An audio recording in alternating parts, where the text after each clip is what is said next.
সালাত আল্লাহ রাব্বুল আলামিন ফরজ করেছেন, এটা কে না জানে? আমরা সবাই জানি কি জানি না? আচ্ছা বলুন, সাধ্য থাকলে, সামর্থ্য থাকলে কাবা শরীফে গিয়ে, মক্কায় গিয়ে হজ আদায় করা কি নফল না ফরজ? ফরজ। তাহলে বোঝা যায় কাবা শরীফে হজ করা ফরজ।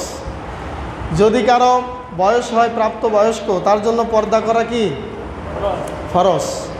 এরপরে 7 বছর হলো, আদেশ চললো 10 বছর পর্যন্ত। 10 বছর পরে গিয়ে আল্লাহ রাসূল বলেছেন বাচ্চাকে পিটাও, শাসন করো। তাহলে বোঝা যায় আল্লাহ রাব্বুল আলামিন 10 বছর বয়স থেকেই এই সালাত উম্মতে মুসলিমার জন্য ফরজ করেছেন। কি বলেন, ঠিক কি না? এই সালাতের যদি আমরা পাবন্দি না করি, সালাতের যদি আমরা গুরুত্ব না দেই, একজন মুসলিম, একজন মানুষ, একজন মানব সে কোশ্চিনকালেও নিজেকে ইমানদার এবং মুসলিম বলে পরিচয় দিতে পারে না। কথা বলেন, ঠিক কি না? এই সালাতের গুরুত্ব সম্পর্কে আমি আপনাদের সামনে 2-1টি কথা বলেই আমি শাস্তির দিকে চলে যাব। বেনামাজির যে কি শাস্তি, এই সম্পর্কে বিস্তারিত আলোচনা করব ইনশাআল্লাহ। প্রথমেই আমি আপনাদেরকে গুরুত্ব বোঝানোর জন্য যে হাদিসটি নিয়ে আসব, সেই হাদিসটি হলো বিশ্বনবী বলেছেন, আউয়ালু মা ইউহাসাবু বিহিল আবদু ইয়াউমাল কিয়ামাতি আস-সালাহ। যদি আল্লাহ রাব্বুল আলামিন আল্লাহর হক দিয়ে কিয়ামতের বিচার শুরু করেন, তাহলে প্রথমেই তিনি যেই বিষয়টির হিসাব শুরু করবেন ওই বিষয়টি হলো সালাত। ফাইন সলুহাত সলাতুহু সলুহাত সাইরু আমালিহি। যদি সালাত ঠিক হয়ে যায়, যদি সালাত কি হয়ে যায়, ঠিক হয়ে যায়, তাহলে তার জীবনের সমস্ত আমল আল্লাহর দরবারে কবুল হবে। বলেন সুবহানাল্লাহ। আর যদি সালাত যদি নষ্ট, সালাত নাই, তো ওর কিচ্ছু নাই। উদাহরণস্বরূপ আপনি একটা খাতা নিলেন, এই খাতার ভিতরে আপনি শুরু থেকে শেষ পর্যন্ত শূন্য দিলেন, শূন্য দিতে দিতে খাতা ভরে ফেললেন। এই শূন্যের কোনো দাম আছে? আছে বলেন? নাই। যদি একটা শূন্য দেওয়ার আগে বাম পাশে একটা 1 লাগাইয়া দেন, কত হয়? 10। আর একটা শূন্য দিলে 100, আর একটা শূন্য দিলে 1000। এইভাবে অযুত লক্ষ, নিযুত কোটি, বিলিয়ন, জিলিয়ন ডলার পর্যন্ত যাবে। তাহলে ওই যে 1-এর যেরকম মূল্য শূন্যের আগে, ঠিক প্রত্যেকটি ইবাদতের আগে সালাতের গুরুত্ব ওই রকম। সালাত ঠিক আছে তো আপনার সব ঠিক আছে, সালাত ঠিক নাই তো আপনার কিচ্ছু নাই। সুবহানাল্লাহ। তাহলে সালাতের গুরুত্ব কম না বেশি? বেশি। দ্বিতীয় আরেকটি গুরুত্ব হলো, ইসলামের ভিত্তি কয়টি? 5টি। ইসলামের 5টি খুঁটি, 5টি স্তম্ভ। তার মধ্যে দ্বিতীয় নম্বর স্তম্ভ হচ্ছে সালাত। কালেমা সাক্ষী দেয়া, লা ইলাহা ইল্লাল্লাহ মুহাম্মাদুর রাসূলুল্লাহ। এরপরই হচ্ছে ইকামুস সালাহ ওয়া ইতাইজ যাকাত ওয়াল হজ্জ ওয়া সাওম রমাদান। এই 5টির মধ্যে দ্বিতীয় নাম্বার কি বললাম? সালাত কায়েম করা। তাহলে সালাতের গুরুত্ব কম না বেশি? যেখানেই দেখবেন আল্লাহ ইমানের কথা বলেছেন, যেখানেই আল্লাহর প্রতি বিশ্বাসের কথা বলেছেন, সেখানেই সাথে সাথেই আল্লাহ রাব্বুল আলামিন পিতামাতার সাথে সদ্ব্যবহারের সাথে সাথেই তিনি সালাত আদায়ের আদেশ করেছেন। বলেন সুবহানাল্লাহ। শুধু তাই নয়, তাহলে বোঝা যায় যদি কেউ একটি খুঁটিকে নস্যাৎ করে ফেলে, তার দ্বারা ইসলাম টিকবে না, ইসলাম সে ভেঙে ফেলবে, তার থেকে ইসলাম নষ্ট হয়ে যাবে, ইসলাম বলবৎ থাকবে না। আরেকটি গুরুত্ব হলো, আমরা সকলেই জানি সিয়ামের বিধান, হজ্জের বিধান, পর্দার বিধান, যত বিধান বলেন প্রত্যেকটা বিধান আল্লাহ রাব্বুল আলামিন জিবরাইল ফেরেশতার মাধ্যমে বিশ্বনবীর ওপরে ওহী নাজিল করে বিষয়টা, এই হুকুম আহকামগুলো জারি করেছেন। কি বলেন, ঠিক কিনা? কিন্তু আমার ভাইয়েরা, সালাত এমন একটা ইবাদত, এই সালাত উপহার দেওয়ার জন্য আল্লাহ রাব্বুল আলামিন আমাদের নবী, বিশ্বনবী জনাবে মুহাম্মদুর রাসূলুল্লাহ সাল্লাল্লাহু আলাইহি ওয়াসাল্লামকে দুনিয়ায় ফেরেশতা পাঠান নাই। তার কাছেই সালাত উপহার দেওয়ার জন্য সিদরাতুল মুনতাহা পেরিয়ে, 7 আসমান পেরিয়ে, আরশে আজিমের ছায়াতলে নিয়ে আল্লাহ রাব্বুল আলামিন 50 ওয়াক্ত সালাত উপহার দিয়েছিলেন। বলেন সুবহানাল্লাহ। এরপরে আল্লাহ রাব্বুল আলামিন 50 ওয়াক্ত সালাত দেওয়ার পরে তিনি সালাত নিয়ে আসতেছিলেন। 6ষ্ঠ আসমানে দেখা হয়েছিল মুসা আলাইহিস সালাতু ওয়াস সালামের সাথে। মূসা নবী বলেছিলেন, রে মুহাম্মদ, আপনার রব আপনাকে কি উপহার দিল? বিশ্বনবী সেদিন বলেছিলেন, আল্লাহ রাব্বুল আলামিন আমাকে 50 ওয়াক্ত সালাত উপহার দিয়েছেন। তখন মূসা নবী বলেছিলেন, হে মুহাম্মদ সাল্লাল্লাহু আলাইহি ওয়াসাল্লাম, আমি সাক্ষী দেই, আমি চ্যালেঞ্জ করে বলতে পারি, আপনার উম্মত এই 50 ওয়াক্ত সালাত আদায় করতে পারবে না। ইরজি ইলা রাব্বিকা, আপনি আপনার রবের কাছে ফিরে যান। রবকে গিয়ে বলেন কিছু কমানোর জন্য। বিশ্বনবী বললেন, আমি দ্বিতীয়বার আবার আল্লাহর কাছে গেলাম। সহিহ বুখারীতে এসেছে, আল্লাহর নবী ওয়াজা আনহু সাতরাহু, একসাথে আল্লাহ রাব্বুল আলামিন 25 ওয়াক্ত সালাত কমায়া দিলেন। বলেন সুবহানাল্লাহ। সহিহ মুসলিমের বর্ণনায় এসেছে, প্রথমে 5 ওয়াক্ত কমায়া দিলেন, এরপরে আল্লাহর নবী আবার ষষ্ঠ আসমানে আসলেন। আবার মূসা বললেন, যাও যাও 45 ওয়াক্ত আদায় করতে পারবে না, যেভাবে হোক 5 ওয়াক্ত করেই কমাক আর 25 ওয়াক্ত একসাথেই কমাক। দুইটি বর্ণনাই সহিহ, যেটাই হোক না কেন আল্লাহ রাব্বুল আলামিন কমাইতে কমাইতে একেবারেই তলানিতে নিয়ে এসে 5 ওয়াক্ত সালাত আমাদেরকে উপহার দিয়েছেন। বলেন সুবহানাল্লাহ।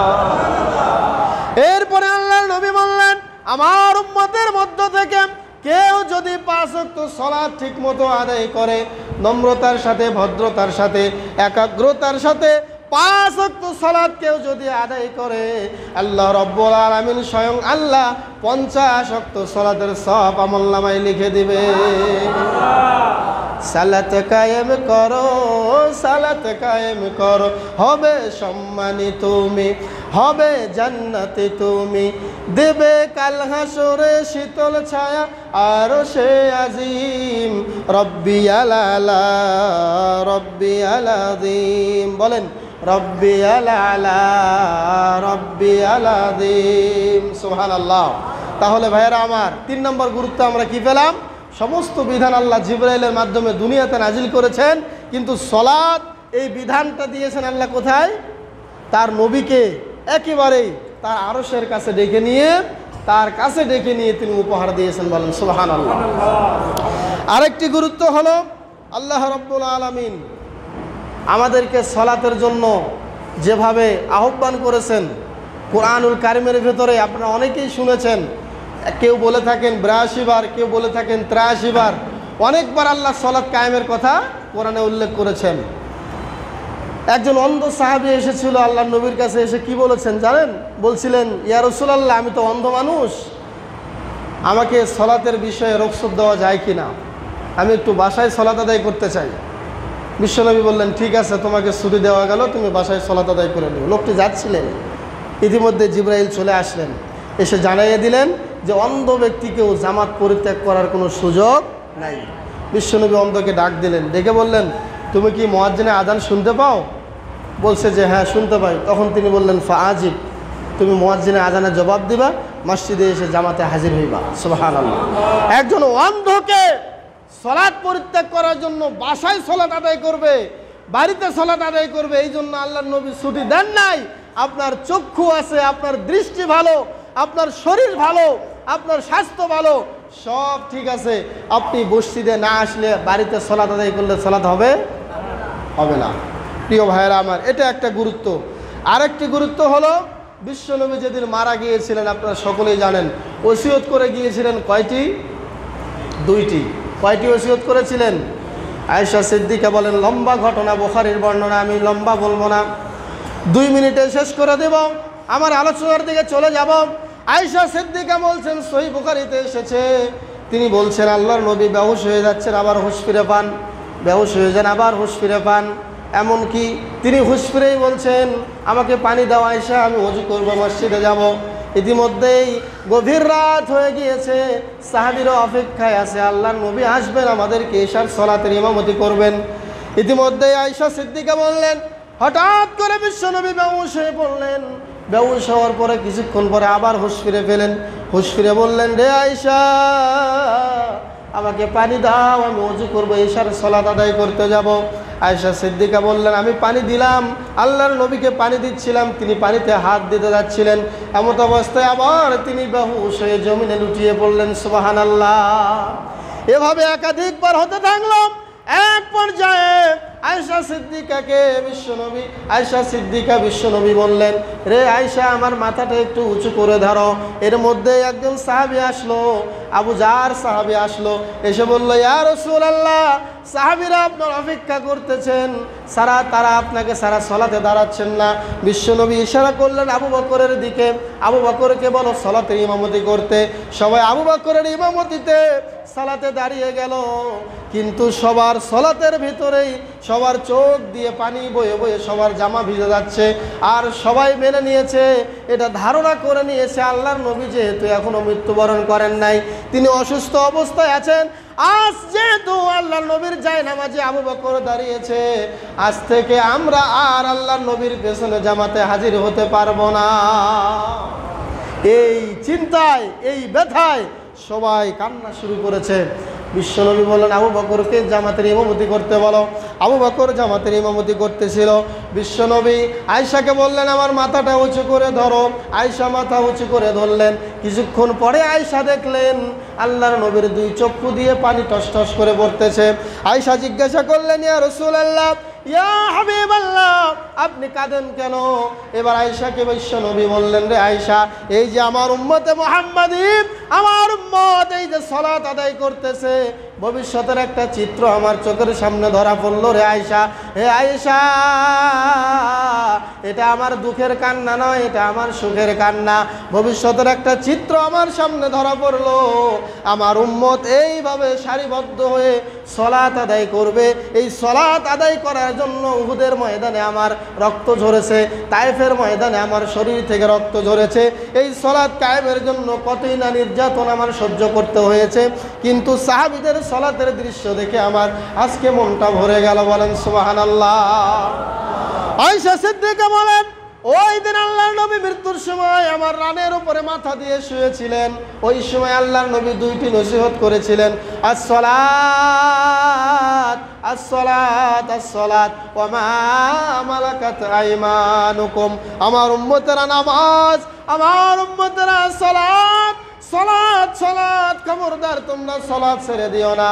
আর 2 নম্বর ওসিয়ত ছিল, তোমাদের অধীনস্থ, তোমাদের কৃতদাস যারা আছে তাদের সাথে তোমরা ভালো ব্যবহার কইরো। কয়টি ওসিয়ত করলেন? 2টি ওসিয়ত। তার মধ্যে 1 নম্বর কি ছিল?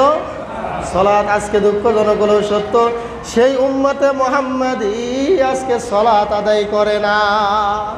যেই নবী আমাদের জন্য কেঁদে গেলেন, যে আল্লাহ কোরআনে বারবার সালাত আদায় করার আদেশ করলেন, আজকে সেই মুসলমান, নামধারী মুসলমান, আমরা সালাত আদায় করি না। সালাতের পাবন্দির মধ্যে আমরা থাকি না, গুরুত্ব দিয়ে সালাত আদায় করি না। বলেন ঠিক না বা ঠিক? কিন্তু এক জায়গায় আমরা খুব অ্যাক্টিভ, সেটা কি জানেন? সেটা হলো জানাজার সালাত। কিসের সালাত? জানাজার সালাতে আমরা খুব অ্যাক্টিভ। সেখানে কেন যায়? অনেক নেতারা আসে, অনেক নেতাদের দেখবেন, রাজনৈতিক নেতৃবৃন্দকে দেখবেন নামাজে পাওয়া যায় না, যায় নামাজে পাওয়া যায়। এ কি বললাম? জানাজার সালাতে পাওয়া যায়। কথা বলেন ঠিক কিনা? জানাজার সালাতে আসার অনেকগুলো কারণ আছে ভাই, কেউ মাইন্ড করবেন না, কাউকে লক্ষ্য করে বলছি না। জানাজার নামাজে নেতারা আসার 1 নম্বর টার্গেট হলো মানুষকে দেখানো যে আমি নামাজি। আসলে নামাজের 1 পয়সা দাম দেয় না, 1। আর দ্বিতীয় কথা হলো, এখানে আসলে অনেক মানুষকে দেখানো যাবে যে আমি নামাজ পড়ি। দ্বিতীয় কথা হলো, এখানে আসলে আমার একটা রাজনীতির মাঠ চাঙ্গা থাকে। সেদিন দেখলাম একটা ছাত্রলীগের ছেলে মারা গেল আমাদের বগুড়াতে। মারা যাওয়ার পরে উপর আপার লেভেলের একজন নেতা গেলেন তার জানাজায়। যাওয়ার পরে একজন কমেন্ট করলো যে আমাদের এমপি মহোদয় ছাত্রলীগকে ভুলে যায় নাই, অথচ না খেয়ে মরছে, অসুস্থ ছিল 2 মাস, একদিনও দেখতে আসে নাই, কিন্তু জানাজার দিনে এসেই তিনি ছাত্রলীগকে ভুলে যান নাই। কথা বলেন, এটা কি এরকম, এটা কি সত্য কথা নাকি বাটপারি কথা? বাটপারি কথা। ভাইয়েরা আমার, জানাজার সালাত তার টিকবে না যার ফরজ সালাত ঠিক নেই। কথা বলেন ঠিক কিনা? বিশ্বনবী বলেছেন, লা দীনা লিমান লা সালাত আলা। যার সালাত নাই ওর দিন, ধর্ম, ইমান কিচ্ছু নাই। অনেকে বলে এরকম, নামাজ না পড়লে কি ইমান ঠিক আছে? এর চেয়ে বড় শয়তান আর পৃথিবীর মুখে কেউ হয় না। ওর ইমানই নাই। ইমান থাকলে তো ইমান নষ্ট হবে। ইমানই নাই তো নষ্ট হবে কি? যার সলাৎ নাই, তার দিন নাই, তার ইমান নাই, তার কিচ্ছু নাই।